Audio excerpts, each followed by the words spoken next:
guys, what's up? It's me, Thomas. Today we're back here with How to Beat Anime, and this one's actually a recent one. It's How to Beat the Lovecraftian monster in Batman, the Doom that came to Gotham. So yeah, basically the Lovecraft mythos, aka the Cthulhu, Yogg-Sothoth, all that, come to Gotham. Well, at least not the main Gotham. You get the idea. It's an Elseworld story. So let's see how this Batman manages to stop the Elder Gods. So be sure to like Gotham more. Hope you enjoy. Let's go. If you were Gotham City's only hope to fight off an ancient creature from another reality, what would you do? Bruce Wayne has been traveling the world for 20 years, but now he must return to Gotham to right the wrongs of the past. I'm here to break down the mistakes made, what you should do, and how to beat the cult of Ghoul in Batman, the Doom that came to Gotham. The world's greatest detective is about to realize that not all mysteries can be solved with logic, and sometimes the truth really is stranger than fiction. Somewhere deep in Antarctica, explorer Bruce Wayne and his young assistant, Dick Grayson, and Sanjay come across an abandoned research vessel belonging to the missing Professor Oswald Cobblepot. The frozen corpses of the crew litter the deck and the surrounding ice. But according to the ship's manifest, two bodies are missing. A man named Grendon and Professor Cobblepot himself. Sanjay points out that it would be impossible for anyone to survive in this frozen wasteland. But Bruce insists that they keep looking and sets out on Cobblepot's trail, leaving the boys with the ship. Searching for evidence, Grayson finds the professor's journal buried in the snow. Inside, he reads that the men of the expedition slowly lost their minds over the course of several days, and Cobblepot believed that he could hear an unknown creature calling out to him from beneath the ice. Bruce trudges through the snow until he spots the professor in the distance, covered in a blue rash, and severely underdressed for the weather, and Bruce chases after him. But the cliffside suddenly gives out, sending him tumbling down into the ravine below. Looking up, Bruce realizes that he's landed right in front of a giant ice cave. Bruce lights a torch and heads inside, and in there he finds a strange man chipping away at a massive wall of ice. At first, Bruce thinks that it's the professor, but the man tells him that Cobblepot is gone. Bruce says that he must be Grendon, and the man responds that he was once, but explains that his new master has called him to a greater purpose. Looking up at the ice, Bruce sees an enormous creature trapped inside, and it peers back at him with all three alien-looking eyes, causing him to fall over in pain. Grendon reveals that he cut out his own eyes to serve his new master, a creature who is later identified as Yib Nogaroth, the sleeping child of some strange outer god. Bruce orders Grendon to surrender, but the man says that he's not finished yet, and suddenly a group of deformed penguins leap out from above and attack him. Bruce kicks one across the cave and takes another two down with a spin move, but no matter how much damage he causes these creatures, they keep getting back up. While Bruce is distracted with the monstrous birds, Grendon grabs his pickaxe and rushes back to the ice wall, hacking away at it until he's able to crack its surface. He raises his hands towards the frozen creature, and several enormous tentacles descend down towards him and swallows one of them.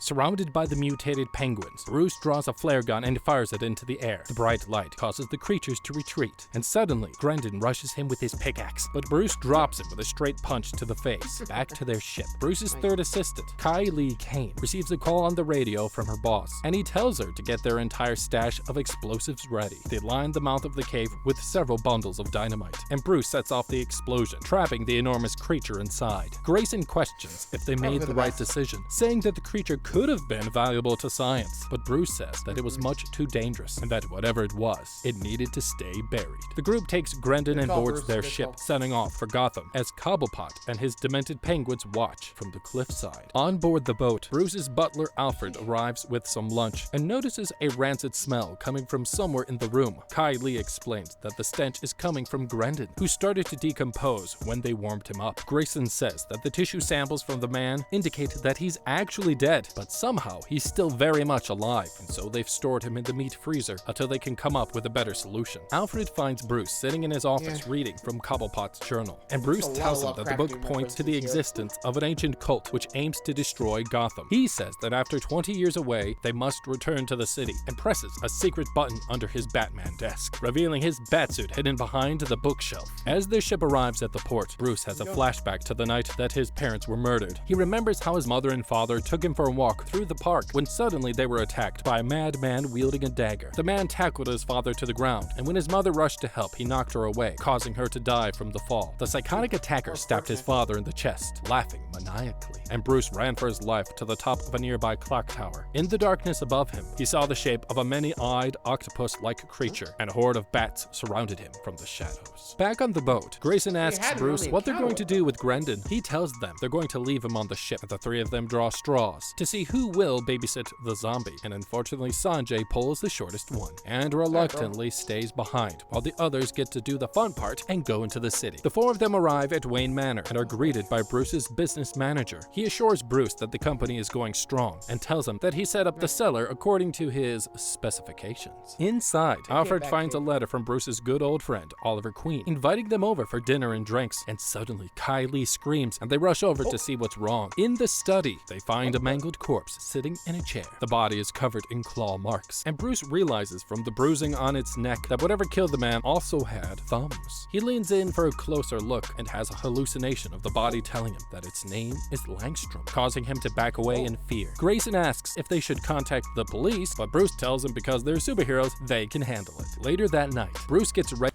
Still, you should honestly, bad call there, Bruce. I probably would have called the cops, because, hey, you should probably give them a heads up, like, hey, we got a dead body here, we did not do it.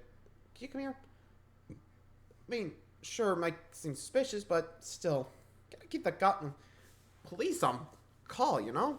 Anyway. Ready to visit his friend, Oliver Queen, when he notices a strange man standing outside. The man tells him that his name is Blood, and in the mirror, Bruce sees the man's reflection briefly transform into a fiery demon. He explains that Bruce's return to Gotham has set a terrible fate into motion, but although he knows the truth, he can only give him 3 hints about what's going to happen. First, Bruce must seek out 2 spirits, one wrapped in bats, and the other in flames. Second, Bruce must die in order to become his true self. And third, Gotham must burn to the ground before it can be saved. Bruce tells the man that he doesn't believe in ghost stories and tries to escort him out, but Blood fights back and Bruce slams him down onto the desk. And suddenly, the man bursts into flames and knocks Bruce across the room, revealing his true identity. Etrigan, the demon. The monster tells Bruce that he's not his enemy before leaping through the window into the night. At Oliver's mansion, the 4 of them sit around the table sharing stories when a surprise guest arrives. Bruce's good friend and future mayor of Gotham, Harvey Dent. Bruce asks Harvey if the name Langstrom means anything to him, and he explains that the man was a professor at the local university who had an unhealthy obsession with bats. Harvey goes home for some sleep, and Bruce asks Oliver if they can spend the night at his place, to which he happily agrees, leaving the kids to watch out for Oliver. Bruce dons his bat suit and heads out into the night.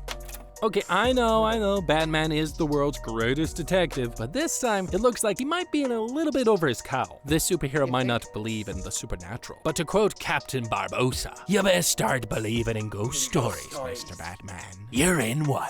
Look, the first very obvious sign that something beyond logical explanation is going down is the appearance of our friend Oswald Cobblepot in his birthday suit looking like a rejected member of the Blue Man Group. But given the fact that they're in the heart of Antarctica and he's been missing for several weeks, and Cobblepot now being turned into a cobble popsicle raises some serious questions about what's really happening down here. At the main United States research station in Antarctica, the average annual temperature is a less than comfortable 0 degrees Fahrenheit. No person could survive more than a few hours out there tops, even if they were dressed properly for the weather. And while Cobblepot might have had the added benefit of a burly frame going for him, but even with his extra layers of blubber, long-term survival in the Antarctic without shelter or supplies would be impossible. Upon immediately seeing him, Bruce's bad senses should have started tingling, warning him that whatever he was about to face might be outside the scope of his usual logic-driven investigations. And when Bruce found a zombified Grendon inside the cave, the best thing to do would have been to attack right now while he still had the element of surprise. As soon as the guy started ranting about being chosen by the creature as its messenger to the world, I would have given him a quick knee to the back of the head and figured out what the message was later. The creature under the ice is later revealed to be a child of the Outer Gods. And for context, the Outer Gods are a group of cosmic entities that exist outside of our understanding of reality, and they exert their influence on our world through their cults, often seeking to corrupt or completely destroy our universe for their own evil intentions. So he's going to need more than his sharp wits and martial arts to get this job done. Bruce decides to destroy the cave and bury the creature under the ice, which is probably best course of action, but I don't like the fact that it could still be alive down there. But setting off the explosions directly where it was trapped in an attempt to confirm the kill could have accidentally set it free, and Bruce might not understand understand exactly what the creature was yet, but he's right to say that it was much too dangerous to try to study it. And speaking of things being left behind, Bruce really should have gone after Cobblepot one more time before heading home. After making sure that Grendon was secure, I would have taken Grayson with me and headed back to the area around the cave. Odds are good that Cobblepot might be wandering around because he would think the coast is clear. And look, even if we didn't catch him there, we might be able to capture one of his straggling pet zombie penguins and use it to lure him into a trap. One lonely guy with a Danny DeVito build stuck in the most extremely isolated place on the planet might not seem like a major threat to society, but based on his journal and what Bruce saw in the cave, there's definitely still potential for Cobblepot to cause some major cobble troubles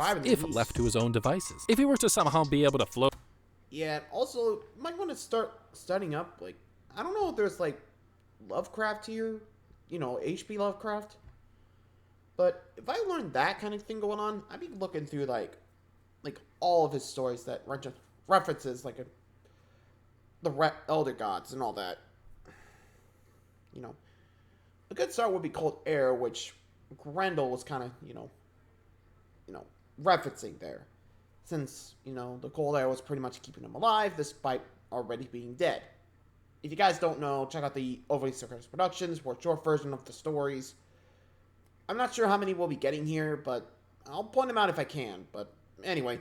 Float his blubberous way back to the mainland. Who knows what kind of chaos he might spread. Plus, if Bruce had been able to capture him, they could have grilled him for more information that would have helped them understand what they're facing. And on top of that, keeping Grendon alive was a major slip-up, and it's likely going to cause them trouble down the road. He's obviously going to be a threat if he manages to escape, and personally, I would have just let the guy melt. The dead man has obviously lost his mind, and he's still only alive because he's been zombified by the creature. So by letting him melt into a collective pile of goop is arguably the most humane and safe thing to do. But what does Bruce do? No, he doesn't do that. He decides to bring the creep directly to Gotham and then leave him alone with an unarmed teenager. And for Bruce being a tactical genius, this plan seems a little batty to me. At Wayne Manor, Bruce finds the body of a man who was killed by a human-animal hybrid of some kind. Instead of just dumping the body into the Batcave and moving on with their lives, I would have had Grayson help me perform an on-the-spot autopsy to see if we could learn a little bit more about who the man was, what killed him, and how we could fight it if it comes after us. Now, if you're a multi-billionaire wealthy explorer returning from home for the first time in 20 years, only to find a mangled corpse in your house, and a few hours later, a mysterious man shows up at your front door unannounced, are you really going to let him in just for a casual conversation? I would have told Alfred to send the creepo packing, and then send Grayson to follow him to find out who the guy was and what he wanted. And the thing is, it turns out that the visitor isn't a guy at all, but a mysterious rhyming demon, and he's there with a warning for Bruce. First, he tells Bruce that he must seek out his spirit wrapped in bats and another one in flames, and secondly, he says that Bruce must die and become his true self in order to win. Now, I'm not exactly sure how that's going to play out, but if we're taking what he says literally, I do have a plan. In the game Arkham Origins, Bruce is forced to break his no-killing rule to defeat his enemy, and he manages to revive them again by using a pair of shock gloves. So, if Bruce thinks that he'll have to die in order to prevail against whatever he's fighting, then I would have had Grayson whip me up a handy bat defibrillator, so that way I could hopefully use this to loophole my way to an advantage. That way, if Bruce really did have to technically die, one of the kids could have revived him. And finally, the demon says that Gotham will have to burn before it can be saved. Again, we're taking this literally since we've still got Grendon around. I would have sent Grayson back to the ship to find some way to harness his ice powers into a tool that I could use to put out the flames once the fire started, since he's able to create a suit to keep the man alive. I'm sure he could have come up with some way to use his control of the cold to our advantage. Also, I'd have him whip up some ice grenades or maybe some freezing gauntlets in case I have another run-in with this flaming demon, and also Grayson will still be close by in case I need backup, and he could also help Sanjay if things went wrong on the boat. And now we're at Oliver's house. Bruce discovers that the body he's found in his study belonged to the biologist Kirk Langstrom, a man who was obsessed with bats. So there you go, that's your spirit wrapped in bats right there. It's a good lead, no? So I'd want to find out more about the man and his research to see if I could learn anything that would help me understand the truth about what's going on. And one final thought before we join back with our caped crusader. Oliver's excessive drinking and strange body language, including the clutching at his necklace, indicates that he's got something to hide. My instinct tells me he knows something about what's going on, so I would have Kylie look around his place while he's in a drunken stupor to see what she can find out. With the night falling, it's time for Bruce to suit up, and we'll have to see what he discovers next to unravel more of this mystery. Bruce, now Batman, leaps from rooftop to rooftop and swings through the streets with his grapnel gun until he arrives at the window of Langstrom's office. Inside, he sees a group of crooked cops pilfering the place for any valuables. Batman lands on the window and they open fire, but he tackles the first guy and takes out the other with a batarang and leaps onto the third, knocking him to the ground and taking them all out in one swift, batalicious move. Searching around the office, he finds a strange sigil on the floor and checks it out with a UV light, and there he notices a large clawed footprint leading to the door and a floorboard where it looks like something is hidden. Pulling up the boards, he finds Langstrom's journal and escapes just as Commissioner Gordon walks in. Batman goes to a nearby rooftop and opens the journal. According to Langstrom, his bats warned him of a creature from another reality that wants to consume the world. A centuries-old cult wishes to summon the creature, but can only do so if they acquire a special book, the Testament of Ghoul. Batman remembers reading about the book in Cobblepot's journal and decides to head to the university to see what he can find. From a telephone pole across the street, Batman calls the university office and asks the man on the other end about the Testament. The man says that he's never heard of it, but Batman watches through the window as he immediately grabs the book from a hidden compartment. Suddenly, a mysterious woman enters the room, and Batman recognizes her as Talia al Ghul, the daughter of the cult's founder. He begs her not to kill him, but she opens a bottle, and a little red lizard climbs out and jumps into his ear. Talia picks up the book, but Batman crashes through the window, cutting off her exit. And suddenly the man bursts into flames, morphing into a huge red demon and throwing Batman around the room with ease. Realizing that it's a fight that he can't win, Batman throws a vial of acid onto the floor and jumps down through the hole just as the roof above them caves in. For a moment it looks like he got away, but the demon crashes through the ceiling right in front of Batman, and the fight's not over yet. And just then, the other demon bursts through the window and tells Batman to go after Talia, while he holds off the demonic librarian. Batman confronts Talia in the streets below, but she throws a handful of strange dust in his face, and a giant creature called Killer Croc ambushes him from behind. He swings around a statue and kicks the monster off of the bridge, but Talia escapes in the confusion. They square up on a railroad track, but a train comes hurtling out of the tunnel, and Batman grapples away just in time as Croc bounces off of the engine, both of them injured but still alive. The monster goes to see Talia in the sewers, and she orders him to go to the harbor and retrieve Grendon from the boat. Okay, a whole lot is happening right now. Things just went from bad to worse, and now there's a big green monster loose in the sewers. Great. Batman goes to the university and tries to get the book before the bad guys can, but ends up leading Talia right to it. To distract him, Talia unleashes a creature, and now I've never heard of this monster, so I did some research and found out, and they seem to have a weakness to incredibly bright lights. So, after barely surviving the first fight, I would have prepared myself with some flashbang grenades, in case I came up against this creature again. That way, I could have easily taken this thing out and focused my attention on getting that book back. Batman hardly has time to collect his thoughts before he's ambushed by this universe's version of Killer Croc, and while he's distracted, Talia manages to escape with the book, which is exactly what we didn't want to happen. Trying to beat the Croc in a fist fight is pointless, and he's not even the main threat, so I would have tried my best to dodge him while looking for an opportunity to destroy the book instead. Now I know it's not going to be easy, but Batman didn't need to actually defeat either one of them. The most important thing was the book. Don't let the book get into the wrong hands. If Batman could have gone away from Croc for just a second, he could have snatched the book from Talia and tossed it into the inferno of the burning library, destroying the Testament and taking away the cult's only hope at succeeding at their plan. His priorities were in the wrong place when he should have just focused on getting the book or destroying it at any costs. The next morning... Well, considering we are dealing with the Elder Gods, yeah, I probably would have just destroyed the book. Like, as soon as I got it, I'd be like, well, bye. Unless that book's like an Necronomicon and that thing can't be destroyed by normal means. Which, I know, weird thought, but considering we're dealing with demons here, yeah, I'd probably just be thinking, okay, better come up with something in case this thing can't be destroyed by normal fire, you know? Anyway. Next. At Wayne Manor, Alfred opens the window and finds an injured Batman outside. He limps in and heads to the Batcave to study the substance that the monster left on his suit and prepares himself for the next fight.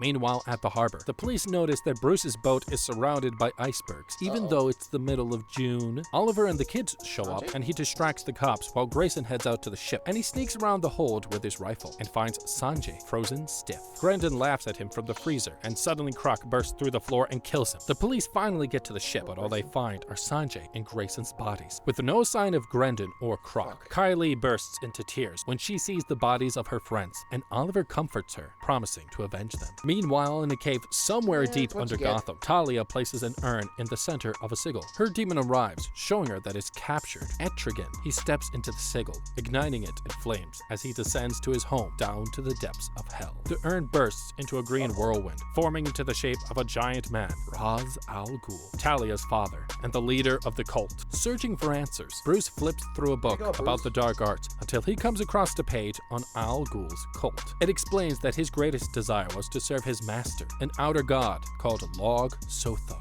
and to bring him to our reality. Bruce notices an ancient form of writing known as Aklo on the page, and quickly deduces that the cult's ritual site is somewhere in the tunnels beneath the city. Bruce puts on the cowl and heads down into the sewers to see what he can find. And inside he comes across a tunnel illuminated by candles, and he hears strange chanting at the other end. Ra's and Talia stand in the center of the room praying to their master, but Batman throws a batarang and extinguishes all of the candles. And then Killer Croc lunges from the shadows, and Batman throws 2 glass jars full of chlorine concentrate at him, melting him into a puddle of green goo. Talia blows more dust in his face, but Batman blocks it with his cape and quickly slips on a gas mask. She leaps at him through the dust, shattering the mask with a kick, but Batman counters her blows, disarming her and putting her in a chokehold and grabbing the bottle containing Etrigan. He orders Ra's to stand down, but Talia breaks free as the floor caves in and Batman falls into a pool of green water deep below. And sometime later, he climbs out of the sewer into the streets of the city,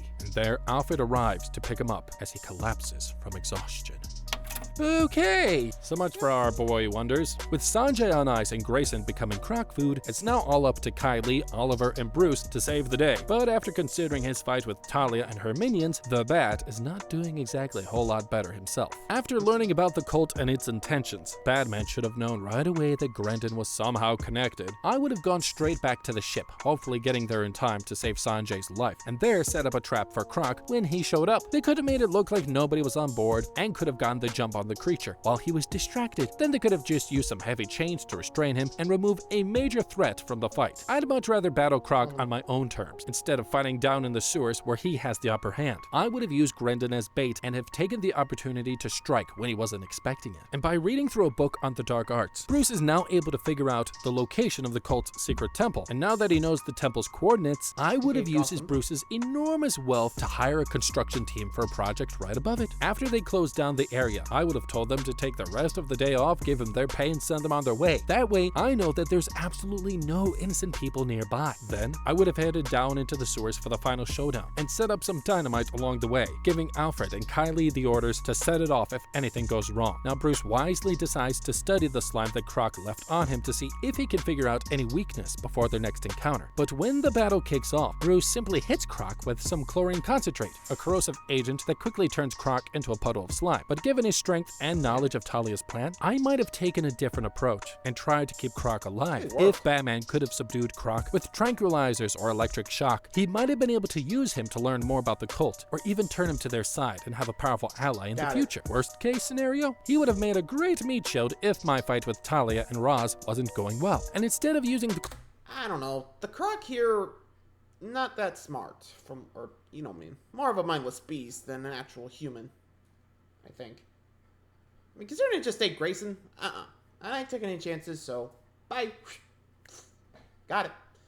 Anyway, moving along. chlorine on Croc, Batman could have used it to destroy, the book? Take away the most essential part of the cult's plan. He had an open shot when he first snuck into the temple, and just one well-placed arrow could have melted that testament, stopping Ra's and Talia in their tracks. And Ra's was able to finish his incantation while Batman was distracted, which caused the floor to collapse when it looked like Batman had the upper hand. Look, if I was Batman and I'm falling, I would have tried to fire the grapnel gun up there and pull myself back up. That way, they wouldn't have been able to escape so easily. Back in their lair, Talia stabs Grendon in the chest, and a tiny ball of tentacles falls out of his mouth as he melts into a puddle of blue slime. The ball descends into the Grendon juice and rises in the shape of a red-headed woman. Talia sends this version of Poison Ivy after their next target, Harvey Dent, and he takes her hand and she marks him with some substance on her thumb before walking away. Meanwhile, at Oliver's, Kylie notices him sneaking into a room and locking the door behind him. She breaks in with a lockpick and sees Oliver kneeling in front of an altar wearing a suit of armor and arming himself with sacred arrows stained with the blood of Saint Sebastian. He explains to her that his father was over 300 years old, having made a pact with the devil for eternal life. Eventually, he was driven insane and ended up murdering Bruce's parents, which then awoke an ancient evil that will one day destroy Gotham. Oliver says that it's up to him to make things right,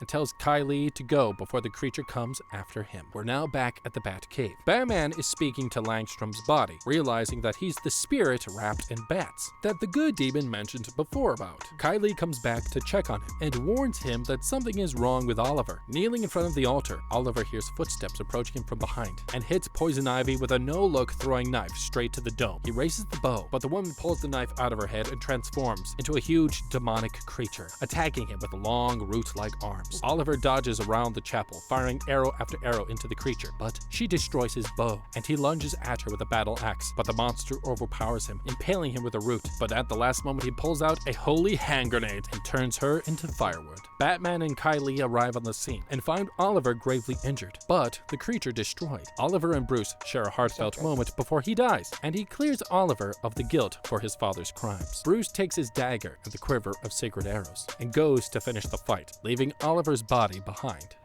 Okay, so now it turns out that Batman wasn't the only Dark Knight in town. With Oliver down, he's lost another powerful ally, but he's now got some really sweet tools that he can use in his next fight. Oliver traveled the world to prepare himself for battle, becoming an expert at fighting all kinds of beasts. He didn't really have to do that. Let me explain. He's got his throwing knives and arrows, but he can keep them. Honestly, what he really needed was a big old chainsaw. Seriously, one quick trip to Home Depot, I would have had all that I needed to turn this Poison Ivy into twigs. Oliver hits her with almost everything he's got, ultimately resorting to blowing up Ivy with a holy hand grenade. Now, while I admit, sure, yes, it got the job done, but I would have used the arrows with the blood of Saint Sebastian on them that he specifically pointed out to Kylie just moments before the fight. One well-placed shot with one of those would have definitely put this demon down, and since they're arrows, he could have just retrieved them from Ivy's body after the fight was over. Batman could have used his help in the coming battles against Talia and Ra's, so it sucks that he chose to sacrifice himself just to take out their least threatening minion. He may have been too late to save his friend, but now Batman's armed with some certified demon-slaying tools. So now it's time to send these cultish freaks back to the pit from whence they came, and do it before the entire city is destroyed.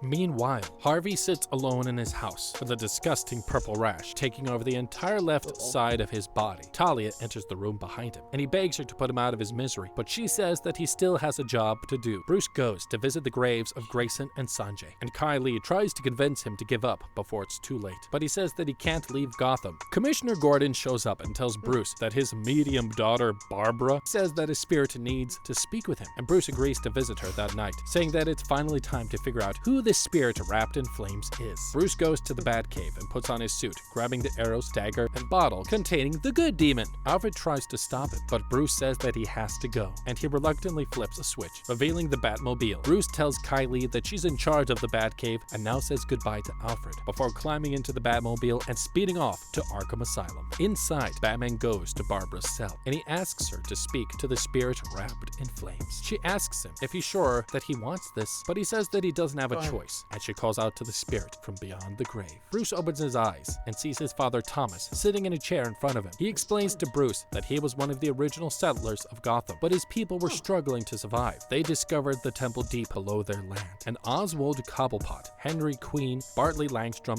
and himself performed dark rituals there in exchange for the colony's prosperity. The four of them were given eternal life, and after a while, they all but forgot about the vile things that they'd done, until one day, they realized that they accidentally attracted Log Sotha to their reality. Bartley Langstrom took his own life, Cobblepot fled to Antarctica, and Henry killed Thomas and his wife during a psychotic episode. And Thomas tells Bruce that there's still a chance to stop the creature before it destroys the world, but he must embrace the madness and speak to the bats to find out how. Batman returns to Langstrom's office and kneels in the center of the sigil, drinking the concoction that allowed the doctor to communicate with the bats. He repeats an incantation, and suddenly the sigil glows blue, and he's surrounded by a horde of talking bats. They tell him that he's now one of them, and to return to the temple below the city so that he can stop Log Sotha. In the temple, Batman finds Harvey fused to the wall, with a strange purple portal glowing behind him. He tells Harvey that he'll see him again soon, and steps through the portal into the caves beyond. Suddenly, a hand bursts through the ground, and Batman slices it off with a batarang.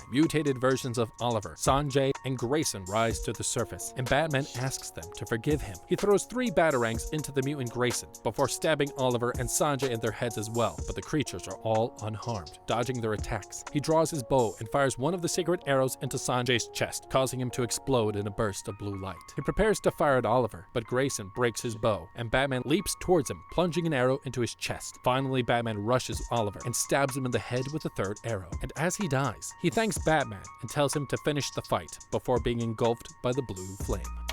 Okay, it looks like Bruce wasn't the only one fighting his demons. It turned out that the spirit wrapped in flames was his own father, who made a really stupid pact with the outer gods to save his dying settlement hundreds of years before. Instead of making a pact with a creature beyond my understanding, I would have tried to just get good at farming or hunting so I wouldn't starve. Desperate times call for desperate measures, I guess. In the caves beneath Gotham, Batman finds a mutated Harvey, who Talia and Ra's have used to create a doorway for their tentacled master. I'm not exactly sure how nobody in the city noticed that their newly elected mayor turning into a giant purple blob. I know that Batman has a no-killing rule, but I'm curious what would have happened if he just decided to put Harvey out of his misery. Perhaps the gateway would have just shut, trapping Talia and Ra's in their alternate reality. Although I'm sure that they wouldn't have left Harvey unguarded, if that was the case. Inside the cave, Batman has to take out the mutated zombie versions of his 3 dead friends before he's even able to get back to the real battle. And at first it looks like the creatures can't be harmed, but the holy arrows seem to do the trick. Although after this battle, he's only got 1 left, and 2 more demons that still need slaying. If he had created some ice grenades like I mentioned before, he could have countered their regenerative abilities by freezing them and breaking them apart piece by piece, defeating him that way and saving the arrows for the real and actually important fight. With all of their minions down, the only obstacles remaining are Talia and Ra's. But we can't forget that according to the good demon, Bruce needs to die in order to ultimately prevail. But speaking of our friendly demon, Bruce still has the guy in a jar, so maybe now's a good time to set him free. This way he could help me out in the last fight, because hey, it's time for the final showdown, and we have to see if bats can stop their plot before Log Sotha devours Gotham, and eventually the world. Batman walks further into the cave and comes across a large chamber bathed in purple light. Ra's stands at an altar in the center, repeating an incantation as the testament dissolves in a flash, and blue circles appear on the floor around him. Batman approaches them, and Talia fires a green bolt of lightning at him before using her magic to damage the bridge. They leap into the air, and she kicks him down, destroying more and more of the bridge with each of her heavy blows. Batman blocks her attacks and kicks her in the face and leaps to the platform as the bridge crumbles, but she jumps in front of him, cutting off his path. Talia reaches down and grabs Bruce by the neck, holding him up before tossing him into the pit, but he fires his grapnel gun right through his shoulder, pulling himself up and driving the last sacred arrow straight into her chest. Batman confronts Ra's, but he pins him to the ground with his green magic and raises his hand to the ceiling, opening the door for his god. Just then, Batman lunges at him from behind, cutting his arm clean off with the sacrificial dagger, and suddenly Ra's grows a mass of tentacles from where his arm used to be and knocks Batman back across the platform. He shouts that he's a child of the outer gods and reveals his final form, a giant purple squid demon. Ra's holds Batman up with one of his long arms, electrocuting him with his green lightning as the sky over Gotham turns blood red. Batman closes his eyes and Ra's slams him to the ground, but a giant clawed hand bursts from the rubble, revealing that Batman himself has transformed into a demonic bat creature. He tears off Raz's tentacle, flying around the cave and ripping him apart piece by piece, before pinning him to the ground and sinking his teeth into his neck. Green light bursts from his many eyes as Raz explodes, and unfortunately, Log Sotha reaches through the portal into their reality. At the last moment, Batman remembers the jar containing his friend Demon and shatters it on the ground. The demon tells Batman that his job is done, and he flies out of the cave as the demon explodes in flames, destroying the cave system and Yog Sotha, and killing Harvey in the process, which now leads Kylie now is the last survivor. Okay, this has gotta be the weirdest version of Batman I've ever seen. Look, it looks like the city is saved, but Bruce, Harvey, and his friendly demon all have to make the ultimate sacrifice to do it. And during their fight, Batman manages to take Talia down with the last of Oliver's sacred arrows. And since he only had one arrow left, I would have tried to fire the grapnel straight into Ra's instead of the rocks. And now with Talia finally laid to rest, Batman and Ra's square off for their final fight. Now, if you guessed that Batman was going to turn into a 10-foot tall vampire bat, then you got me beat. It looks like Ra's did didn't see that coming either, and Batman does make short work of it, turning the demon's head into a purple calamari. But think about it, if he had some more corrosive chemicals or explosives with him, maybe Batman could have damaged the cliff that Ra's was standing on, causing him to fall into the pit, and taking him out that way instead. And yes, he saved Gotham, but now Batman is permanently mutated into a hideous creature, and I'm not happy with letting our boy go out with that. If I were Kylie, I'd use my new resources to hire a crew and head back to Antarctica where this whole thing began. Then I'd try to round up any of the mutated penguins that still might be chilling out there and bring them back to Gotham, where I'd have the boys in the lab study them to hopefully come up with some sort of serum that turns them back into their normal cuddly selves, and from there I could reverse the mutation of the penguins, and then I should be able to use that same serum on Batman and save him from being stuck that way forever. It's the very least that I could do after he saved our reality, and it would also help us better understand what we were up against if the creature ever came back. Several months later, Lucius hosts a memorial in memory of Oliver and Harvey. Kylie steps up to the microphone and tells the crowd that she's sure that even in death, Bruce is still watching over them, and if they really need him, one day he'll return. In the clock tower high above, the Batman hangs in the darkness, having finally become what he was always meant to be, a giant 10-foot tall bat. Well, that's about it. Sorry. Completely forgot to check. Well, anyway, thanks for watching, guys. That was pretty much the end of it all, so... Batman's... I don't know if he got more power or not, but to each their own. Anyway, until next time, guys, thanks for watching. See ya.